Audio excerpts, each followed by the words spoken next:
자, 2장 부문별 원가 계산에 대한 내용으로 가보겠습니다. 여러분, 우리가 원가 회계라는 거는 원가 회계라는 건 결국에 원가 제품의 원가를 계산하는 게 원가 회계예요. 그럼 원가 계산할 때 절차가 요소별 원가 계산, 부문별 원가 계산, 제품별 원가 계산 순으로 진행이 돼요. 그럼 요소별 원가 계산이라는 건 뭐냐면 우리가 제품을 생산할 때 들어간 원가 요소가 있잖아요. 예를 들어서 여기 밑에 그림을 보면 자, 여러분 이렇게 지금 공장이 있어요. 자, 이 공장입니다. 이렇게 지금 공장이 있는데 이 공장에서 이 공장에서 지금 A 제품과 B 제품을 생산하려고 생산하고 있어요. 이렇게 생산하고 있어요. 자, 그러면 이 A 제품과 B 제품의 원가를 계산하고자 하는 거예요. 이해되시죠? 자, 그럼 이때 요소별 원가 계산이라는 거는 이 A 제품과 B 제품에 투입된 재료비, 농업비, 제조 경비가 있을 거 아닙니까? 그 제품의 원가 요소별로 투입된 원가를 계산하는 단계다. 이렇게 생각하시면 돼요. 자, 근데 문제는 자, 이 공장은 단순한 게 아니라 여러 장소를 거쳐서 제품이 만들어져요. 예를 들어서 여러분 우리 공장은 동력을 관리하고 공급해주는 동력 부문도 있고요. 또 우리 공장은 기계 같은 거 고장나면 수리해주는 수선 부분도 있어요. 이렇게. 또 재료를 절단해서 이 절단한 거를 가지고서 조립을 해서 A와 B 제품을 만드는 공장입니다. 그럼 우리가 해야 될 건, 자, 부문별 원가 계산이라는 건 뭐냐면 이 A 제품과 B 제품에 투입된 직접 재료비, 직접 노무비가 있겠죠. B 제품에 투입된 직접 재료비, 직접 노무비가 있을 거예요. 그렇죠? 이거는 직접비니까 이 A와 B에 얼마씩 들어갔는지 각 이 절단과 조립 부분에서 이 A와 B 제품을 지금 만들고 있으니까 각 절단과 조립 부분에서 A 제품과 B 제품에 직접적으로 투입된 직접 재료비랑 직접 노무비를 추적해서 먼저 집계해 주는 거예요. 추적해서. 추적이 가능하니까 직접비는. 근데 문제는 뭐냐면 이 공장 전체의 제조 간접비예요. 자, 공장에 제조 간접비가 발생이 됐어요. 그럼 여러분 이 제조 간접비는 특정 제품에만 들어가는 게 아니죠. 그럼 결국에 이 제조 간접비를 어떻게 해야 되는 겁니까? 이 제조 간접비를 A 제품과 B 제품에다가 배부해 줘야 되는 거예요. 맞죠? 근데 이 배부를 어떻게 하면 정확하게 할 수 있을까 고민을 해보는 겁니다. 자, 여러분 이 제조 간접비는 이 A와 B 제품을 만드는데 발생된 것이기 때문에 이거를 여기다 배부해 줘야 되는데 어떻게 하면 정확하게 이 제조 간접비를 배부해서 A 제품과 B 제품의 이렇게 원가 금액을 계산을 완료할 수 있을까 생각을 해보면 자, 이 공장이란 거는 이렇게 절단과 조립 부문처럼 제품을 직접적으로 생산하는 이런 제조 부문도 있지만 제품을 직접 생산하지 않고 제조 부문에서 제품 제조를 잘할 수 있도록 보조 역할을 하는 이런 동력 부문과 수선 부문도 있단 말이에요. 그럼 어떻게 하느냐? 이 절차가 이런 거예요. 쉽게 생각해서. 이 절차라는 게 이 제조 간접비를 각 부문별로 집계 하는 거예요. 예를 들어서 여러분 제조 간접비가 10,000원이 지금 공장 전체에서 발생이 됐다. 그러면 동력 부분에서 발생된 제조 간접비, 수선 부분에서 발생된 제조 간접비, 절단 부분에서 발생된 제조 간접비, 조립 부분에서 발생된 제조 간접비를 이렇게 각 부문별로 집계하는 거예요. 이해되세요? 자, 그러면 자, 이렇게 10,000원을 1,000원, 2,000원, 3,000원, 4,000원으로 각 부문별로 집계했어요. 그럼 문제는 절단 부분과 조립 부분에서 집계된 제조 간접비는 얘네들은 제품 제조를 직접 하기 때문에 A 제품과 B 제품에 각각 합리적인 기준을 정해서 배부해주면 돼요. 이렇게. 그죠? 근데 문제는 보조 역할을 하는 동력 부분과 수선 부분에 집계된 제조 간접비 1,000원과 2,000원은 바로 A 제품과 B 제품에 바로 직접 배부할 수가 없지요. 얘네들은 제품 제조 활동을 하는 부문은 아니니까. 그렇죠? 그럼 이 경우에는 어떻게 할 거냐? 이 보조 부문에 짓게 된 제조 간접비를 이 제조 부문에다가 먼저 배부해 주고, 그리고 이 제조 부문에 짓게 된 이 제조 간접비를 마지막으로 제품에다가 배부해 주는 것이 절차상 맞겠죠. 그래서 이렇게 보조 부문에 짓게 된 제조 간접비를 제조 부문에 배부해서 이 제조 부문의 제조 간접비가 얼마가 짓게 되었는지 계산하는 단계가 바로 부문별 원가 계산이 되는 거예요. 이해될까요, 여러분? 자, 그러면 우리 부문별 원가 계산을 어떻게 하는 건지 한번 볼게요.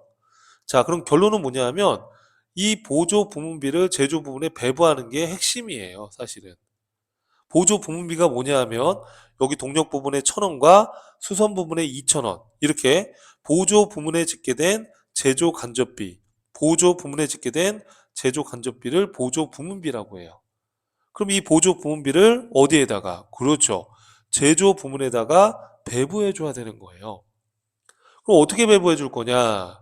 자, 세 가지의 방법이 있어요. 직접 배부법, 단계 배부법, 상호 배부법, 세 가지의 방법이 있습니다. 자, 직접 배부법은 뭐냐 하면 이렇게 보조 부문에 짓게 된 제조간접비 이 1,000원과 2,000원을 보조 부문 간에도 주고받은 용역 수수 관계가 있을 건데 무슨 말이냐? 동력에서 수선에 동력에서 수선에 제공해 준 것도 있을 거고, 자, 또 수선에서 동력에 제공해 준 것도 있을 거란 말이에요. 이해돼요, 여러분?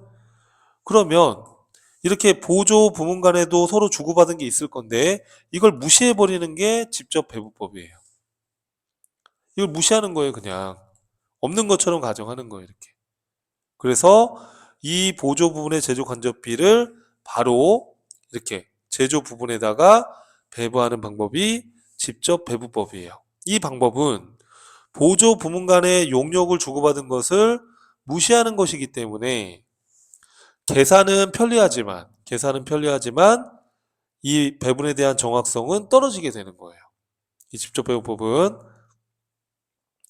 자, 이런 경우에는 정확성은 떨어지지만 계산은 간편하다라는 장점이 또 있어요.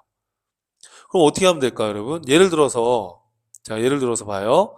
지금 동력 부분에 짓게 된 제조간접비가 1,000원인데, 자, 이 중에 절단에 공급해준 동력을 공급해준 것이 50kW를 제공해줬고, 동력 부분에서 조립 부분에 30kW의 동력을 공급해줬다. 그러면 80kW 중에 50kW는 절단에다가 이렇게 80kW 중에 50kW는 동력에서 절단에다가 배부해 준 걸로.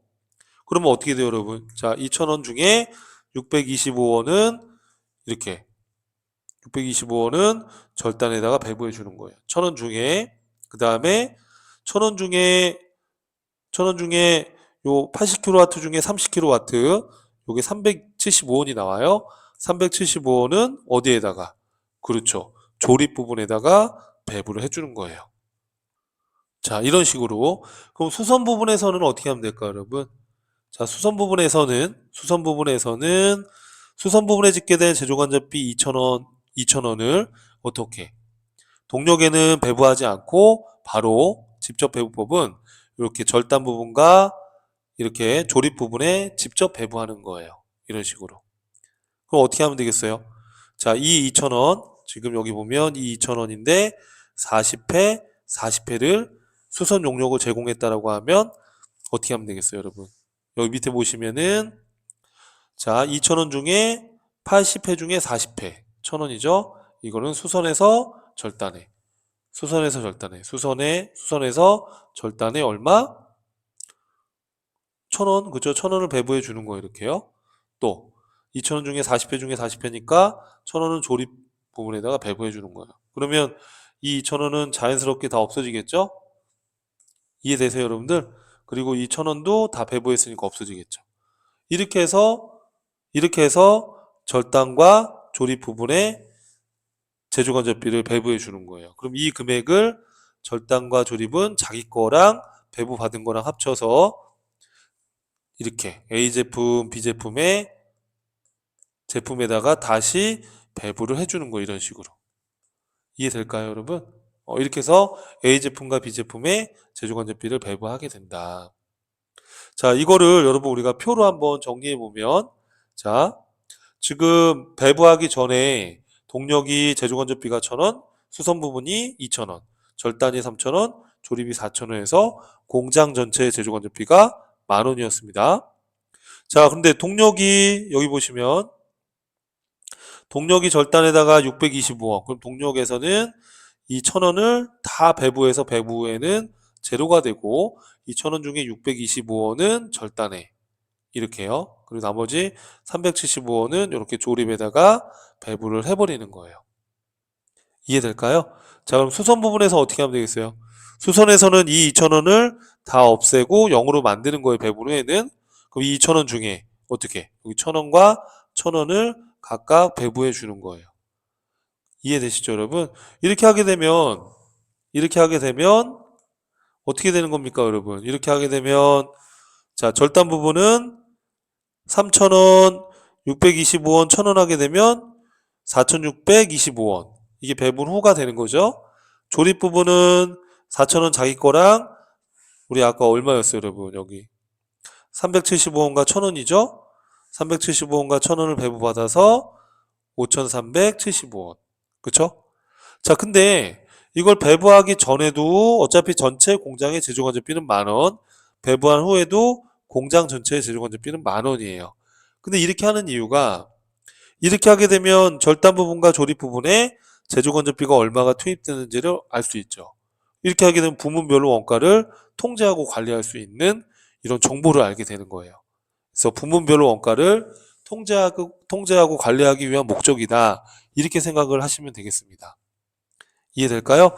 그러면 이 절단과 조립에 짓게 된 이 제조건조비를 A 제품과 B 제품에 이렇게 해서 또 배부를 해주게 되는 거예요. 그래서 A 제품과 B 제품의 제조건조비를 다 배분을 해주게 되는 거죠.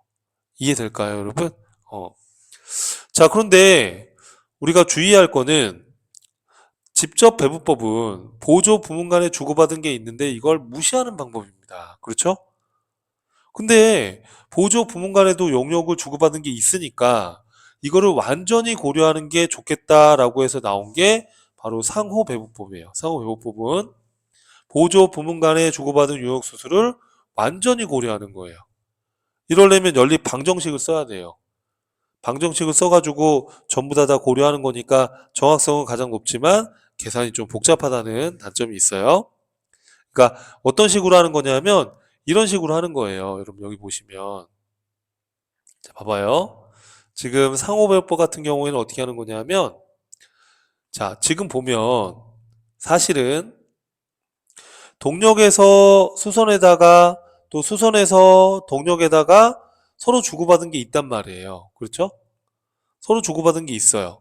예를 들어서 동력에서 수선에 20kW의 동력을 공급해 줬고 수선에서 동력에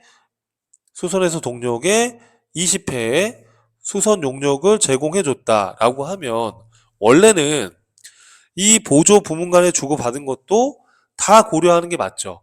이렇게 다 고려하자는 게 상호배부법이에요. 그럼 상호배부법을 하게 되면 여러분 잘 봐봐요. 예를 들어서 그냥 제가 이해만 시켜줄게요. 자, 이 동력 부분의 제조건조비 1,000원이죠. 그러면 20kW, 50kW, 30kW니까 2대 5대 3의 비율이니까 여기 200원, 여기 500원, 여기 300원 이렇게 배부하는 거잖아요, 지금. 이해돼요, 여러분? 그러면 이 동력에 있는 1,000원은 다 없어진 거예요, 이렇게. 그렇죠? 자, 그런데 지금 보면 이 수선에서 지금 제공해 준 게 20회, 40회, 40회잖아요. 그죠? 그러면 이 2,200원을 가지고서 지금 20회, 40회, 40회로 배분을 해줘야 돼요. 그럼 동력은 다 넘겨줬는데 2,200원 중에 20회면은 전체 100회 중에 20회니까 20%니까 여기 얼마가 와요? 440원을 배부받아야 돼요. 이해됩니까, 여러분? 그리고 2,200원 중에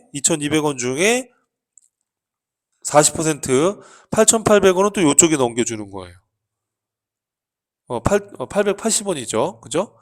그리고 또 880원도 이쪽에 넘겨주는 거예요. 이렇게요. 이렇게 넘겨주는 거예요. 그럼 자, 동력에서는 다 줬는데 440원을 받았잖아요. 그럼 이 440원을 가지고서 다시 이렇게 20회, 20kW, 50kW, 30kW 또 배분해 주는 거예요. 수선은 다 줬는데 또 받았죠, 이거를. 그럼 또 다시 얘도 배분해 주는 거예요, 이렇게.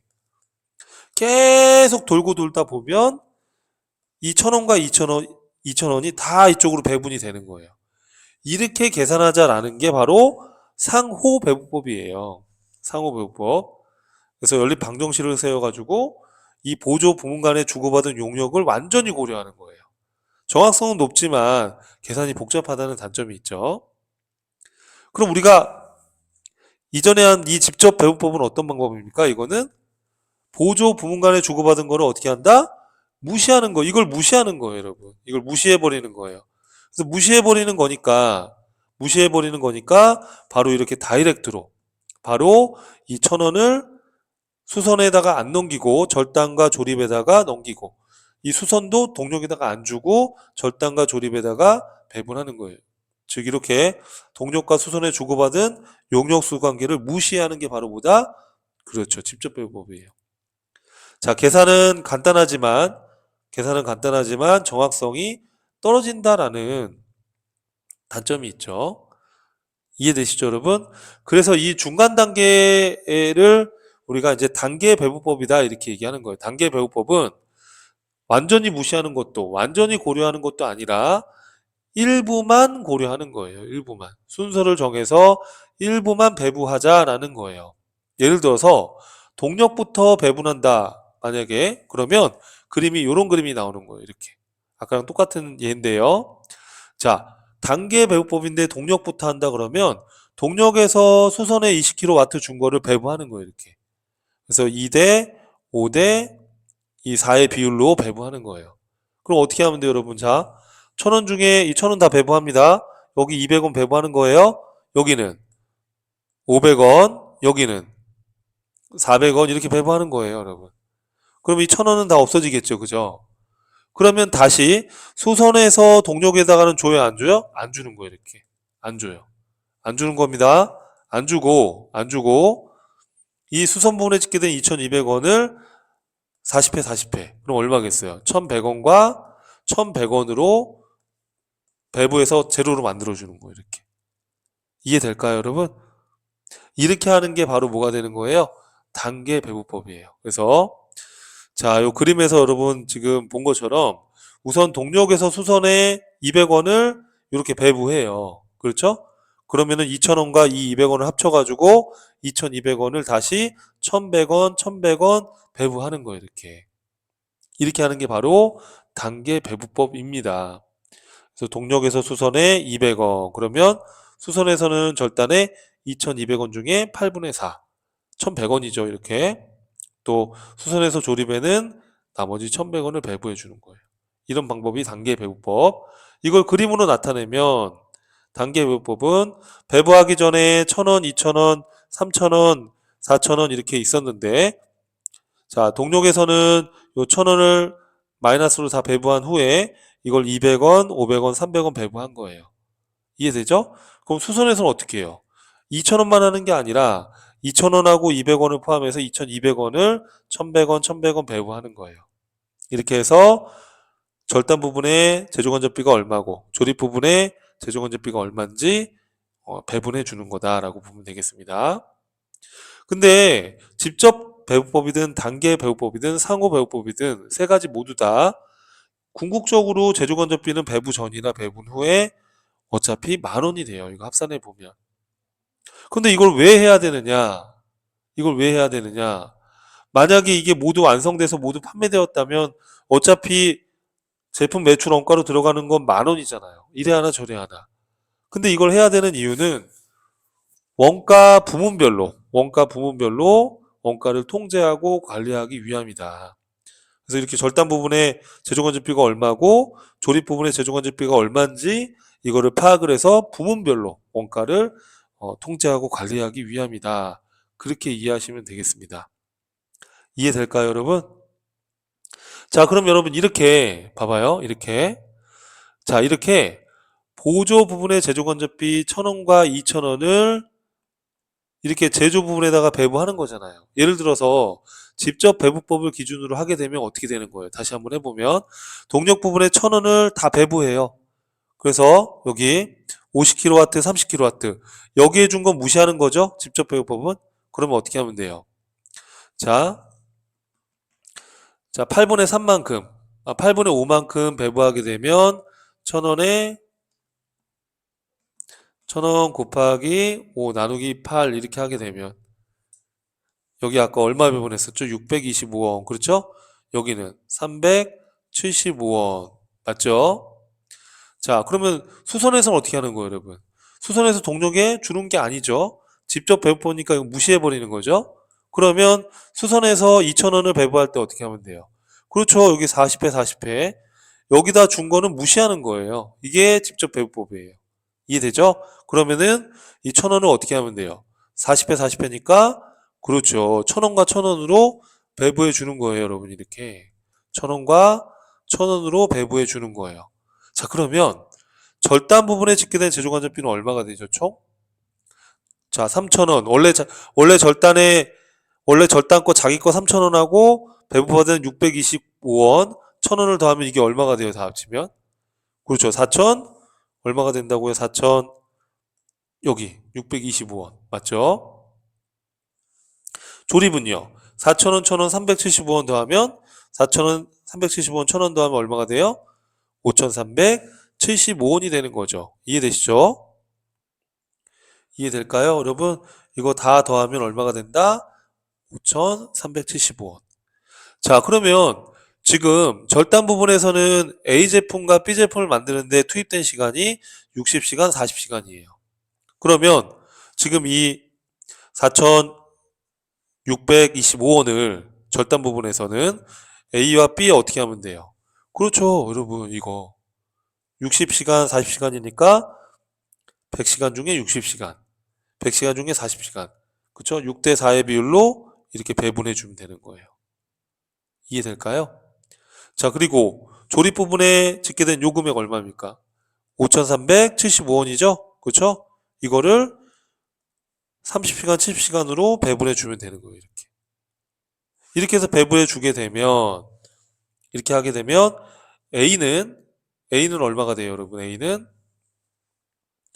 제품에 배부된 제조건조비는 얼마가 될까요? 자, A에 배부된 제조건조비는 여기 보면 절단해서 2,775원, 조립해서 A한테 배부된 거 3,762.5 해서 이렇게 6,537.5. 그럼 B는요, 여러분? B는 어떻게 돼요? B는 자, 1,850원, B 1,612원, 1,612.5원 이렇게 해서 배부하게 되면 더하면 3,462.5원이 되는 거예요. 이해될까요? 이렇게 해서 제품의 원가를 계산하는 거예요. 그러니까 여기 A 제품에 투입된 제조 간접비는 요 금액이 되는 거죠. 6,537.5. B 제품에 투입된 제조 간접비는 얼마가 되는 겁니까? 여기 보시면 3,462.5. 이 두 금액을 합치면 얼마가 되는 건가요, 여러분? 그렇죠. 공장 전체 제조건조비 10,000원이 되는 거죠. 이 두 금액을 합치면 공장 전체 제조건조비 10,000원이 되는 거예요. 그래서 이 10,000원을 A 제품과 B 제품에 배부해주면 제조건조비의 배분이 끝나게 되는 겁니다. 이해될까요? 자, 이게 바로 부문별 원가 계산에 의해서 마지막에 제품별로 제조건조비까지 배부해주는 과정을 보여드린 겁니다. 이해되시겠죠? 자, 근데 여러분 이때 우리가 이 제조건조비를 배부할 때, 보조 부분의 제조건조비를 제조 부분에 배부할 때 주의사항은 자, 이때 이 제조건조비를 또 성격을 이 제조건조비를 변동비의 성격, 변동 제조건조비와 고정 제조건조비로 이걸 구분해서 변동비라는 거는 이런 거예요, 여러분. 우리가 재료비나 농우비처럼 생산을 많이 하면 할수록 이 원가도 많이 들어가고 생산을 적게 하면 이 원가도 적게 들어가고 이렇게 생산량과 같은 조업도에 따라서 이 원가 행태가 같이 변동하는 성격의 원가를 우리가 변동비라고 하는데, 우리가 제조 간접비 중에 우리 간접 재료비나 간접 노후비는, 이런 재료비나 노후비는 변동비의 성격을 갖는 거니까 이 제조 간접비 이 10,000원을 또 더 디테일하게 구분하는 거예요. 변동 제조 간접비 성격과 고정 제조 간접비 성격으로 나누는 거예요. 그럼 고정 제조 간접비는 뭐겠어요? 이런 생산량과 같은 조업도와 상관없이 항상 일정하게 발생하는 거예요. 예를 들어서 공장의 재산세, 공장의 보험료, 공장의 임차료, 공장의 감가상각비, 이런 것들은 제조간접비는 제조간접비인데 생산량과 상관없이 일정하게 발생하잖아요. 그래서 이 고정 제조간접비는 생산량과 상관없이 일정하니까 실제 생산량을 기준으로 하는 게 아니라 최대 생산량, 즉 최대 조업도를 기준으로 이 제조간접비를, 이 보조 부분의 제조간접비를 제조 부분에 배부하는 거예요. 변동 제조간접비는 생산량에 따라 이 원가가 같이 변하니까 실제 조업도, 실제 생산한 거, 실제 조업도를 기준으로 해서 이 보조 부분의 제조간접비를 제조 부분에 배부하는 거예요. 그래서 우리가 이 얘기를 하기 전에 봤던 이거는, 이 방법은 단일 배분율법이에요. 그냥 제조간접비를 변동비다, 고정비다 이렇게 나누지 않고 그냥 제조간접비 전체를 이렇게 배부하는 방법이고요. 이 제조간접비를 이렇게 변동 제조간접비와 고정 제조간접비로 나눠서 이 배부하는 기준을 이렇게 다르게, 각각 다르게 적용해 보는 거예요. 이런 걸 이중 배분율법이다라고 부르는 거예요. 그래서 우리가 보조분의 제조간접비를 제조분에 배부할 때 이렇게 고정비와 변동비로 구분하지 않고 그냥 이렇게 전체 제조간접비를 가지고 하는 게 단일 배분율법. 이 제조간접비 전체 금액을 또 변동비 성격과 고정비 성격으로 이중으로 나눠서 이 기준을 각각 다르게 적용해 보는 거예요. 이거를 이중 배분율법 이렇게 불러요. 그래서 이렇게 이중 배분율법도 있다라는 것 정도만 보시면 돼요. 저희 시험 목적으로. 자, 이처럼 이 제품의 원가 계산할 때 결국에 가장 중요한 건 이 공통원가인 제조간접비를 부문이 됐든 제품이 됐든 해당 원가 대상에 배부하는 것이 중요한 핵심 과제가 돼요. 중요한 핵심 과제가 돼요. 그래서 결국에 원가 계산의 핵심은 원가 배분이다 이렇게 생각하면 돼요. 그래서 우리 앞에서 봤듯이, 자, 이 원가 배분이 가장 중요한데 이 원가 배분을 정확히 해야지만 이 원가 계산이 정확하고 이 정확한 원가를 가지고서 판매 가격을 또 결정할 수 있는 거예요. 만약에 이 원가 배분이 부정확하게 된다면 이 적정한 판매 가격을 결정할 수가 없겠죠. 그래서 합리적인 배부 기준이 정해져야 되는데 이걸 어떤 기준을 가지고서 이 비율을 산정해서 배부할 거냐, 이렇게 보조 부분의 제조건조비를 우리 제조 부분에 배부할 때 이 기준은 뭘로 할 거냐 이거예요. 또는 제조 부분에 짓게 된 이 제조건조비를 A 제품과 B 제품에 배부할 때 이 시간은 뭘로 할 거냐, 이 기준을 뭘로 할 거냐, 그 기준을 정할 때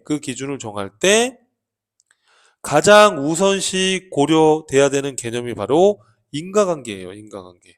인과관계라는 것은 원인과 결과를 고려해서 배부 기준을 산정하라는 거예요. 예를 들어서 우리가 제조간접비 중에 전력비가 있는데 전력비를 각 부문에 배부한다고 했을 때 각 부문의 면적으로 하는 게 더 합리적일까요? 아니면 전력 사용 소비량으로 하는 게 합리적일까요? 그렇죠.